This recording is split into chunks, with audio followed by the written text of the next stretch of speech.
अस्सलाम वालेकुम स्टूडेंट्स, हम लोग पढ़ रहे हैं रिएक्शंस ऑफ अल्केन्स। हमने कहा अल्केन्स दो तरह के रिएक्शंस देते हैं, थर्मल एंड कैटालाइटिक रिएक्शंस। जो लास्ट लेक्चर में हम दो रिएक्शंस पढ़ चुके हैं, जिसमें हमने पढ़ा कंबस्शन और ऑक्सीडेशन। कंबस्शन जो है वो एक थर्मल रिएक्शन है, जिसमें इनिशियली हम एक एंडोथर्मिकली हम एक फ्लेम देते हैं, जिससे वो रिएक्शन इनिशिएट होता है और फिर आगे प्रोपोगेट करता है।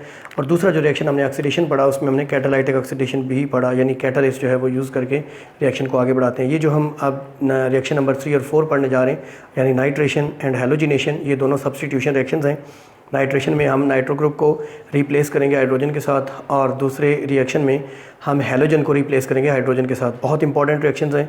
इवन हैलोजिनेशन जो है ये एक लॉन्ग क्वेश्चन के तौर पे भी एग्ज़ाम में पूछा जाता है। तो देखिए नाइट्रेशन क्या है रिएक्शंस ऑफ अल्केन्स में। नाइट्रेशन हम फर्स्ट ऑफ ऑल नाइट्रेशन को डिफाइन करेंगे। Nitration mean introduction of nitro group NO2 group into the alkanes by replacing hydrogen, by removing hydrogen, यानी introduction of nitro group by replacing hydrogen in the alkanes is called as nitration। Students ये simple reaction नहीं है, ये easily reaction नहीं होता, बल्कि इसके लिए बड़ी हाई-फाई कंडीशंस चाहिए हैं। जैसा कि हम नाइट्रिक एसिड जो है HNO3 नाइट्रिक एसिड के वेपर्स लेते हैं, अल्केन्स लेते हैं, और इनको हाई टेम्परेचर के ऊपर 400 to 500 डिग्री सेंटीग्रेड टेम्परेचर के साथ ट्रीट करते हैं, तो ये रिएक्शन होता है और हमें नाइट्रो अल्केन्स हासिल होते हैं। हम देखते हैं कैसे रिएक्शन होता है। फॉर एग्ज़ाम्पल हमारे पास है ये एक अल्केन, फॉर एग्ज़ाम्पल RH, एक जनरल फार्मूला मैंने लिख लिया, ये एक अल्केन है, और ये हमारे पास नाइट्रिक एसिड HNO3 को मैं थोड़ा सा ऐसे लिखूँगा HONO2 HNO3 को, राइट। ये रिएक्शन होता है at 400 to 500 degree centigrade. We are using the vapours of nitric acid, we are using an alkanes. होता ये है कि ये H और OH मिलके एक H2O बन जाता है, ये R के साथ NO2 जुड़ के ये नाइट्रो अल्केन इसको बोलते हैं, नाइट्रो अल्केन प्लस H2O, इसको बोलेंगे नाइट्रो अल्केन। तो ये हमें एक नाइट्रो अल्केन हासिल होता है, ये है नाइट्रेशन।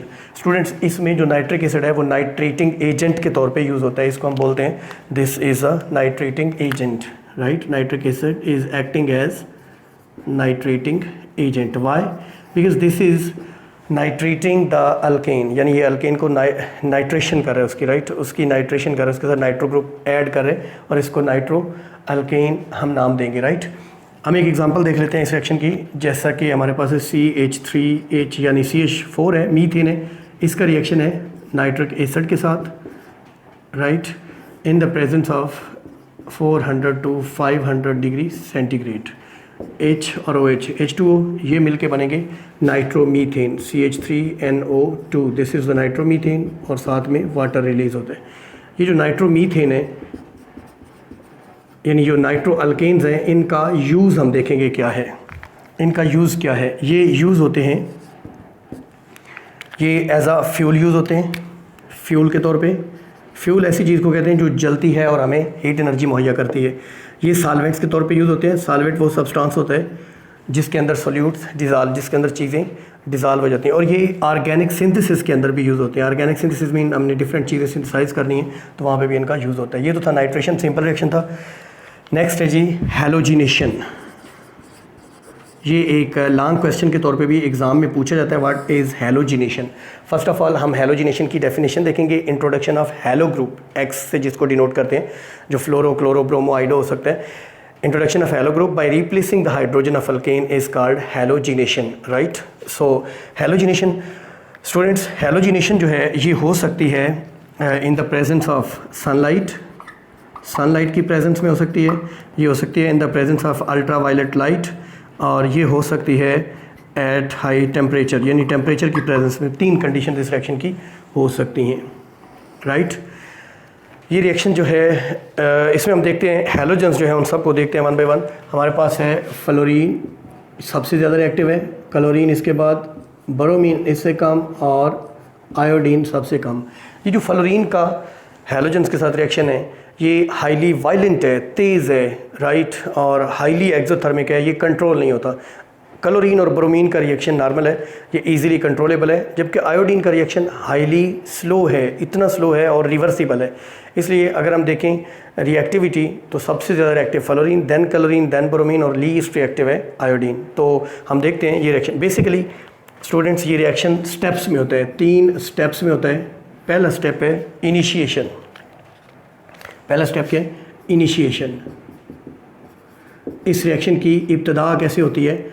ये है Cl2 chlorine molecule. Cl2 chlorine यानी जो हैलोजेंस हैं ये डाई एटॉमिक मालिक्यूल की शक्ल में एग्जिस्ट करती हैं।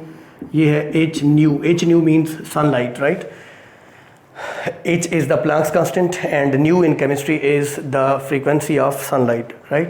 तो ये ब्रेक हो जाती है, क्लोरीन ब्रेक हो जाती है और हमें हासिल होता है क्लोरीन फ्री रेडिकल। ये फ्री रेडिकल क्या है? जिसके ऊपर हमने डॉट डाला है, डॉट ऊपर डाल के फ्री रेडिकल को इंडिकेट करते हैं। फ्री रेडिकल केमिस्ट्री में एक वो सब्सटेंस है जिसमें आड इलेक्ट्रॉन्स होते हैं, आड नंबर ऑफ इलेक्ट्रॉन्स होते हैं और फ्री रेडिकल हाईली रिएक्टिव होता है। सो इनिशिएशन तो यूँ होगी। अब अगला जो स्टेप है वो है प्रोपागेशन। अगला स्टेप क्या है? प्रोपागेशन। प्रोपागेशन में क्या होगा? ये जो हाईली रिएक्टिव क्लोरीन है फ्री रेडिकल, ये रिएक्ट करेगा अल्केन के साथ, जैसा कि मीथेन के साथ। तो मीथेन में CH4 है, मैं ऐसे लिख लेता हूँ। तो बेसिकली ये सनलाइट की प्रेजेंस में होगा, ये हाईली रिएक्टिव है तो ये इसके H को रिमूव कर लेगा, ये मिलके HCl, और ये CH3 जो है ये होमोलाइसिस होगी, ये बॉन्ड होमोलाइटिकली क्लीवेज होगा, ये CH3 फ्री रेडिकल बनेगा और साथ में HCl। अगले स्टेप में क्या होगा? ये जो CH3 फ्री रेडिकल है, अब चूँकि ये हाईली रिएक्टिव है तो ये मज़ीद Cl2 को ब्रेक करेगा। ब्रेकेज कैसे होगी? इन the presence of H new. ये होमोलाइसिस होगी, एक इलेक्ट्रॉन इधर शिफ्ट एक इधर शिफ्ट, ये भी फ्री रेडिकल, ये भी, ये और ये मिलके बना देंगे CH3Cl और Cl free radical again available होगा। इसकी डिटेल्स, प्रोपागेशन स्टेप की पूरी डिटेल्स हम देखते हैं, मुख्तलिफ प्रोडक्ट्स हमें हासिल होते हैं। और तीसरा जो स्टेप है वो है टर्मिनेशन। टर्मिनेशन में एंड हो जाता है रिएक्शन। मिसाल के तौर पे टर्मिनेशन में हमारे पास है CH3 free radical, Cl free radical, ये दोनों मिलके CH3Cl बना देंगे और रिएक्शन यहाँ पे टर्मिनेट हो जाएगा।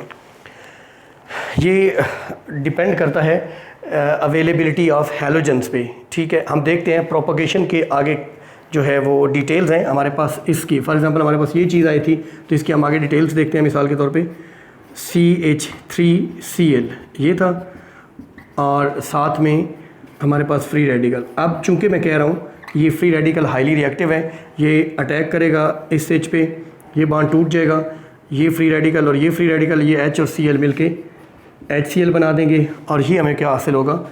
CH2Cl और ये फ्री रेडिकल है।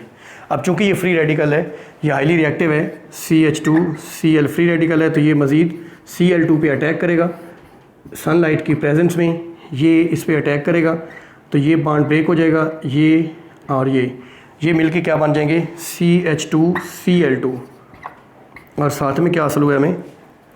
एक क्लोरीन फ्री रेडिकल। आगे बढ़ने से पहले स्टूडेंट्स, इसका नाम क्या था? क्लोरोमीथेन या मिथाइल क्लोराइड, और इसका नाम है डाईक्लोरोमीथेन या मिथाइलिन क्लोराइड। ओके, अब आगे फर्दर ये रिएक्शन कैसे चलेगा? ये चीज़ें आपस में रिएक्ट करेंगी। ये कैसे रिएक्ट करेंगी? CH2Cl2Cl, ये हाईली रिएक्टिव है, राइट। मैं इसको थोड़ा सा ओपन करके लिख देता हूँ, CH2Cl2, तो ये इस पर अटैक करेगा, ये होमोलाइटिकली क्लीवेज हो जाएगी, ये फ्री रेडिकल H और Cl मिलके इन द प्रेजेंस ऑफ सनलाइट ये बन जाएगा HCl, राइट। और ये जो चीज़ है ये क्या हासिल होगी हमें? CHCl2 free radical.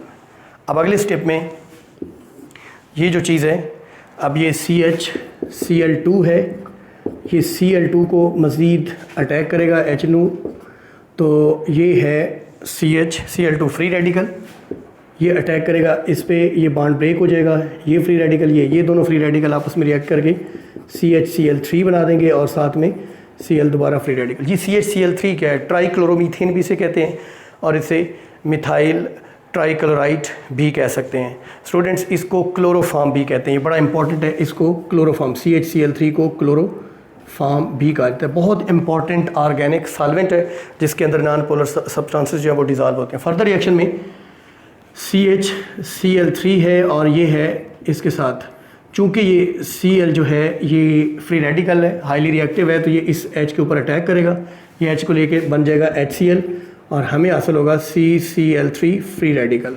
आखिरी स्टेप में CCl3 जो फ्री रेडिकल है ये मज़ीद Cl2 को ब्रेक करेगा इन द प्रेजेंस ऑफ सनलाइट, ये और ये दोनों चीज़ें मिलकर बना देंगी CCl4।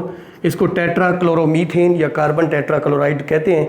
ये भी एक इम्पॉर्टेंट ऑर्गेनिक सॉल्वेंट है जो नॉन पोलर सब्सटेंसेस को डिज़ोल्व करता है और साथ में Cl फ्री रेडिकल हासिल होगा। ये था प्रोपगेशन स्टेप। आप लोगों ने नोट किया होगा कि यहाँ पे हमें हासिल होता है CH3Cl, यहाँ पे हमें हासिल होता है CH2Cl यानी क्लोरोमीथेन, डाइक्लोरोमीथेन हमें हासिल होता है, ट्राइक्लोरोमीथेन हमें हासिल होता है टेट्राक्लोरोमीथेन। तो ये डिफरेंट चीज़ें जो हैं हैलोजिनेशन के दौरान हमें हासिल होती हैं एज अ प्रोडक्ट। आखिरी बात, इंडस्ट्रियल लेवल पे ये जो हैलोजिनेशन प्रोसेस है ये कोई इतना अच्छा नहीं है क्योंकि ये रिएक्शन ईज़िली स्टॉप नहीं होता है और ये चलता चला जाता है और मुख्तलिफ प्रोडक्ट्स बनाता है। तो वो मिक्सचर जब हासिल होता है तो हमें कोई एक स्पेसिफिक प्रोडक्ट हासिल नहीं होता। स्टूडेंट्स, आखिर में एक चीज़ मैं आपको और बता दूं, मीथेन के यूज़ दिए हुए हैं एक शॉर्ट क्वेश्चन के तौर पे। यूजेस ऑफ मीथेन, मीथेन का सबसे पहला यूज़ ये है कि ये फ्यूल के तौर पे इस्तेमाल होता है। फ्यूल के, हमारे घरों में फ्यूल के तौर पे हम अपने घरों में जो गैस सिलेंडर इस्तेमाल करते हैं या जो हमारे घरों में गैस आती है पाइपलाइन के ज़रिए, उसमें 90% मीथेन है। मीथेन जलता है तो हमें हीट मिलती है, ये एक फ्यूल के तौर पे इस्तेमाल होता है जिसके ऊपर हम खाना बनाते हैं। दूसरी चीज़, ये इल्यूमिनेटिंग गैस के तौर पे इस्तेमाल होता है, ये चरागा करने के लिए इसको जला के इससे रोशनी हासिल की जा सकती है। इससे बहुत इम्पॉर्टेंट प्रोडक्ट्स हासिल होते हैं, जैसा कि हम पढ़ रहे थे कैटालाइटिक ऑक्सीडेशन में हमें क्या क्या मिला था, मेथनॉल मिला, यानी अल्कोहल्स मिलते हैं इससे एल्डिहाइड्स हासिल हो सकते हैं और इससे कार्बोक्सिलिक एसिड्स और फैटी एसिड्स हासिल हो सकते हैं।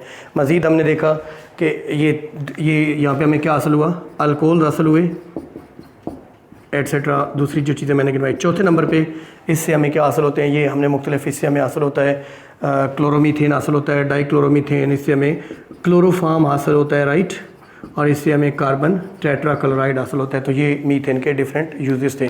तो ये हमारा अल्केन्स के रिएक्शंस हमने कंप्लीट कर लिए, हमने अल्केन्स के यूजेस कंप्लीट कर लिए।